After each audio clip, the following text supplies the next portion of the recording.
Hujambo na karibu sana mtazamaji wa Zone Media. Kuna mambo mengi sana hivi sasa ambayo yanaendelea Mashariki ya Kati, kwa sababu kwanza kuna mashambulizi ambayo yameripotiwa nchini Iran pamoja na Jordan.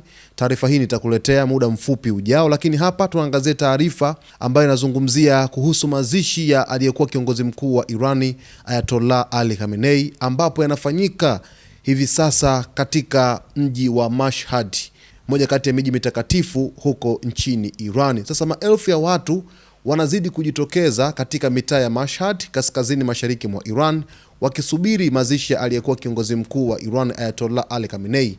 Wengi wao wamekuwa wakipeperusha bendera za Iran, huku baadhi yao wakionekana wakiwa na mabango yenye ujumbe wa kutaka rais wa Marekani Donald Trump auawe, ikiwa ni malipizo dhidi ya kifo cha aliyekuwa kiongozi mkuu wa nchi hiyo Ayatollah Ali Khamenei, aliyeuawa siku ya kwanza ya vita tarehe 28 mwezi Februari mwaka 2026. Sasa leo ni siku kubwa na Iran wanahitimisha zile siku zao 6 za maombolezo, kwa sababu walianza tarehe 3, tarehe 4, tarehe 5, tarehe 6, tarehe 7, tarehe 8 na leo tarehe 9 wanahitimisha, ambapo watampumzisha Ayatollah Ali Khamenei hapo Mashhad.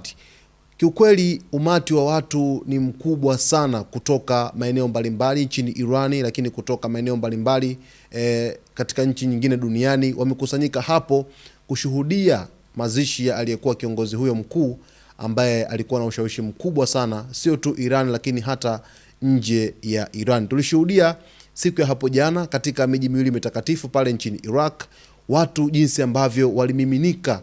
Ilikuwa sio kitoto, walikuwa ni watu wengi, lakini pia simanzi ilikuwa ni kubwa sana katika msiba wa Ayatollah Ali Khamenei. Basi mtazamaji wetu, niko hapa kukujuza yote ambayo yanajiri katika anga za kimataifa, lakini pia nitakufahamisha kila kitu ambacho kitajiri kuanzia hivi sasa, kuanzia hapo Mashhad, lakini pia mashambulizi ambayo yamefanyika mchana wa leo nchini Iran, lakini vile vile hata katika nchi ya Jordan baada ya Iran kurusha mashambulizi. Taarifa hiyo itakujia hivi punde tu. Endelea kusalia nasi wakati wote kwa kusubscribe channel yetu, kulike, kucomment pamoja na kushare.